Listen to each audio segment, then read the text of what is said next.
I want to welcome everybody to the spring parent meeting 2021. It's been kind of a rough year this year with COVID and everything going on, but we are excited that we can have spring sports again. Last year, I know we didn't have spring sports, and it was tough on a lot of kids and parents and family members that look forward to this every year, and we're excited to have it this year. One thing I just want to go over real quick.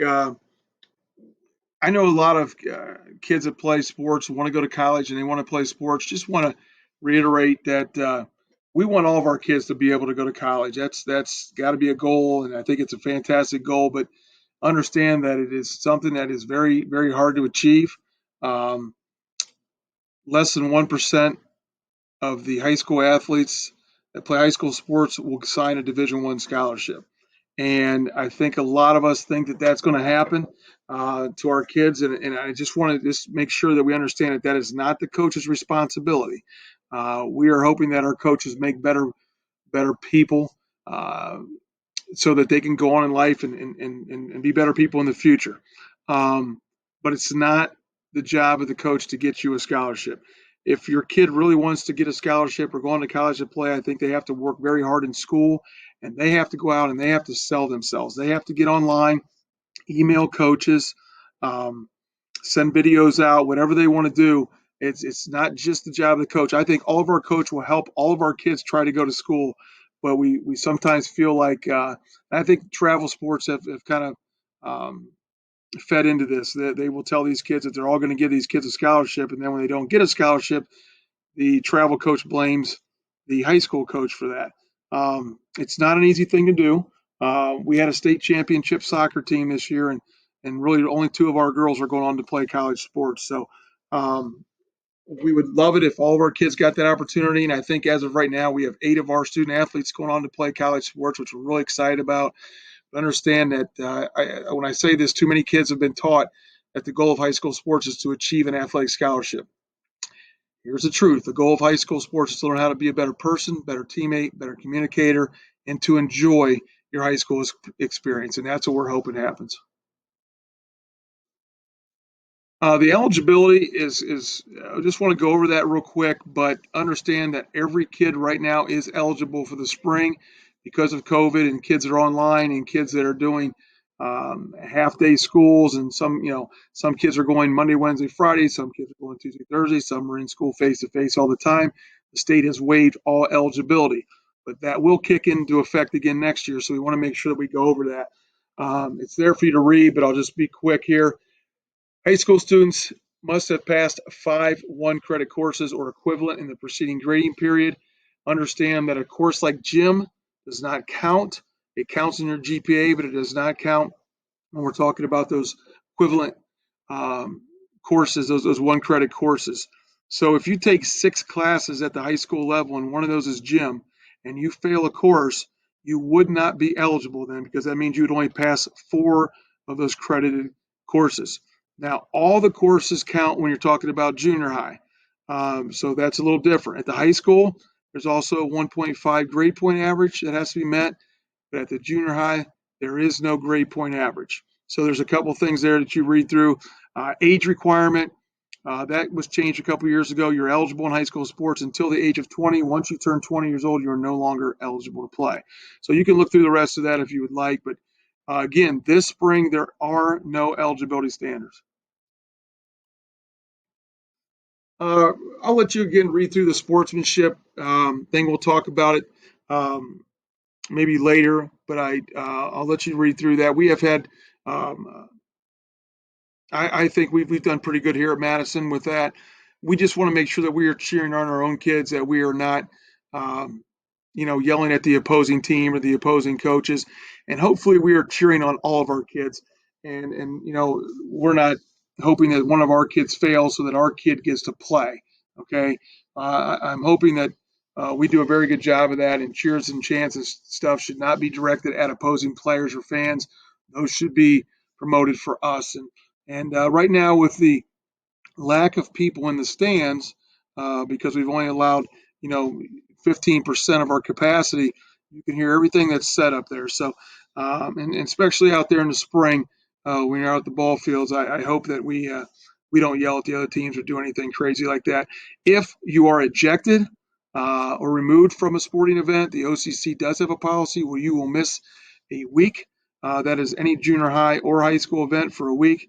If you are ejected a second time, it's 30 days, and if you are ejected a third time or just asked to be removed, you will miss your entire son or daughter's high school career. So we hope that that never happens. We're going to talk a little bit here about tobacco and alcohol and what's in our athletic code of conduct.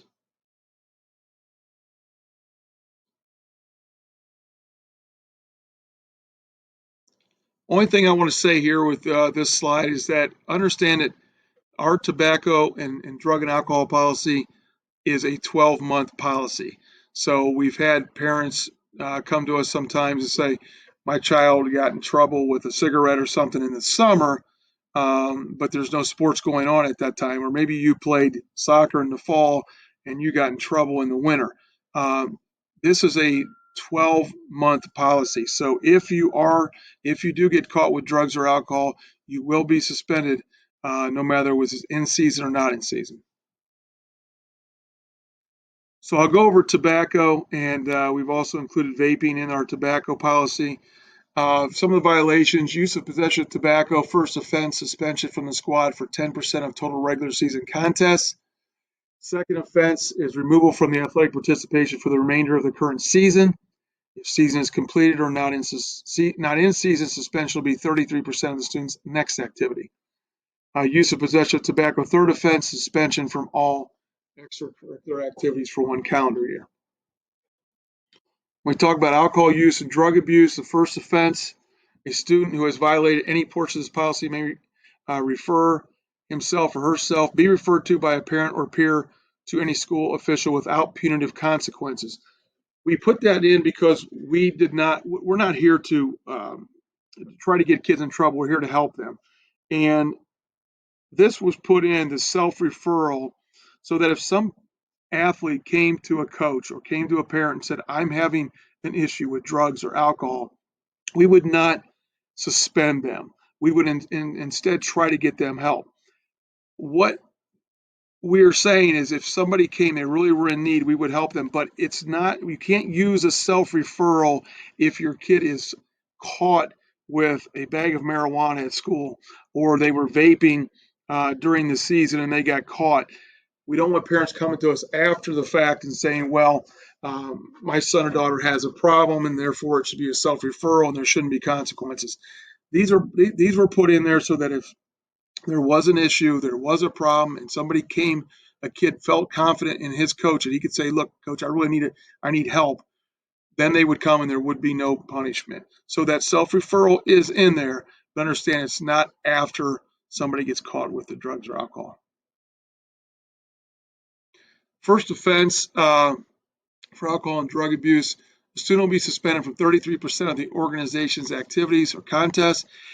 If the student agrees to participate in 5 educational sessions, the suspension will be reduced to 10% of the organization's activities or contests. These educational sessions will be through Casey, and we do give forms to our athletes that are in trouble, but you will have to make sure that you complete those 5 sessions at Casey. There's paperwork brought back, and then we will reduce the suspension. Second offense, suspension from all extracurricular organizations for 1 calendar year. Suspension will be reduced to 33% of the organization's activities contest if the student has a chemical dependency assessment at an agency certified by the Ohio Department of Health, Ohio Department of Alcohol and Drug Addiction Services. And again, this is because we're trying to help the student, not just punish them. It is mandatory the student complete 5 counseling sessions with a certified chemical dependency counselor at an agency certified by the Ohio Department of Health, Ohio Department of Alcohol and Drug Addiction Services, and you would be responsible for the payment of those. Third offense, the student will be denied participation in any extracurricular organization. So we have that later, don't we? Dang it. All right. Just right now? Just say it again? Yep. Okay. I'll let you read through some of the unacceptable fan, athlete, or coach behavior. That's pretty self-explanatory. Parent-coach communication. Again, I will let you read through that, but understand that the one thing I want to bring up here is if you have a problem with a coach, please don't speak to him right before a game or right after a game. Try to set up a meeting or a time when you can do it when there's not a contest about to start or one just finished, because emotions are high, um, for the coach and for yourself. It's never a good time. Sometimes just sitting back and thinking about things for 24 hours helps everybody in that situation. If you want a meeting with me or Mr. Keppel, please feel free to call us. If you would like a meeting with the coach and ourselves and the child, I feel a lot of times that works best. But please, if you do that, um, please don't do it before, or right after a contest. Each coach will have their own set of rules. Usually, this is done right after our meeting every year, but of course, we can't do this face to face this year. So, coaches might have a Zoom meeting with you. They might meet with you individually outside. They might also just give you paperwork, but they are also going to have their own rules, and they will usually give those to you. And again, we couldn't do it after the meeting today, of course, because you're watching it, but these are things that make sure that each of your children know this before they play that sport.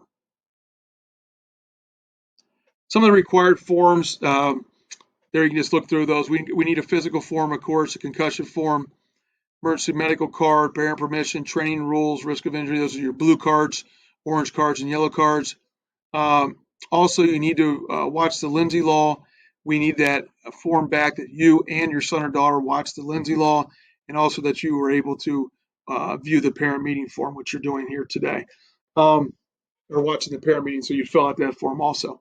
There is one other form that you may ask your son or daughter might be asked to fill out. If they contact COVID or have had COVID, they will need a permission form filled out that they are allowed to come back to play, and that'll be filled out by your physician. They cannot return to play if they had COVID and they have not had that form filled out.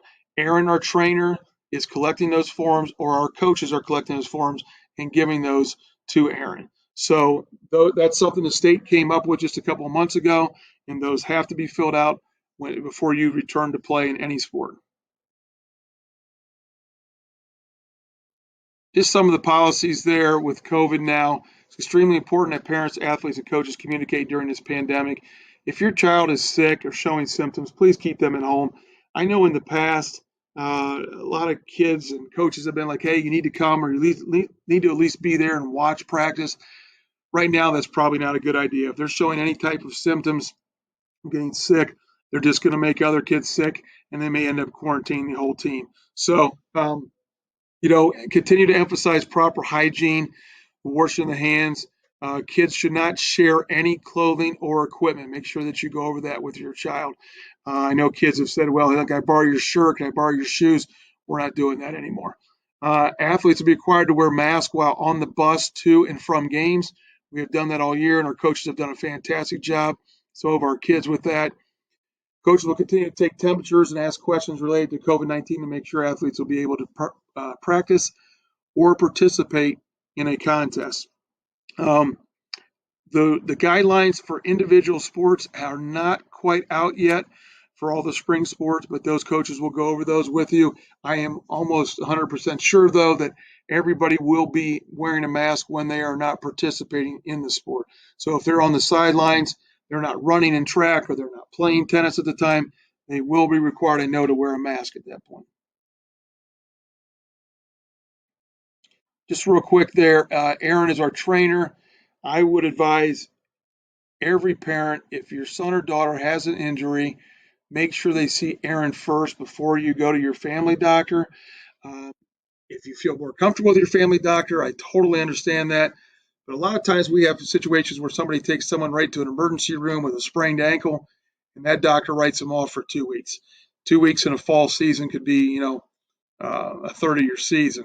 Aaron has done a great job of checking that ankle out or that shoulder out and saying, hey, I don't think you need medical attention right now. I think I can wrap it up. I can take care of it. We can start a process, get you back a little quicker. Or Aaron will say, you need to see our team doctor. I think it's worse than maybe we thought. But she has been here now for 13 years and just done a fantastic job. And we couldn't really have a better trainer. So if your son or daughter has a problem, whether it's middle school or high school, have them see Aaron first.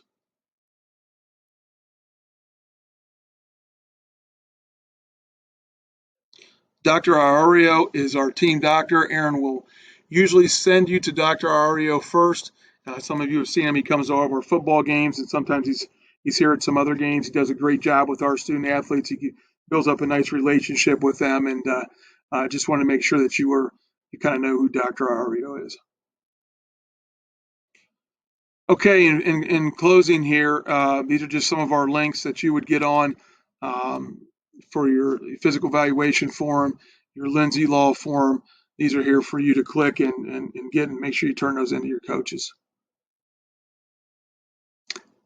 All right, well, I want to thank everybody for tuning in. I know this has been a very weird year, but we're very, very excited to have spring sports again. It was really tough on those athletes and parents last year and coaches not being able to have spring sports. We're very excited to see the kids in the spring, and I commend my coaches, my parents, and all of our athletes for everything they have done this year. It has been very, very difficult, but we've gotten through it and we've gotten this far, and let's hope everything works out here for the spring. Thank you very much.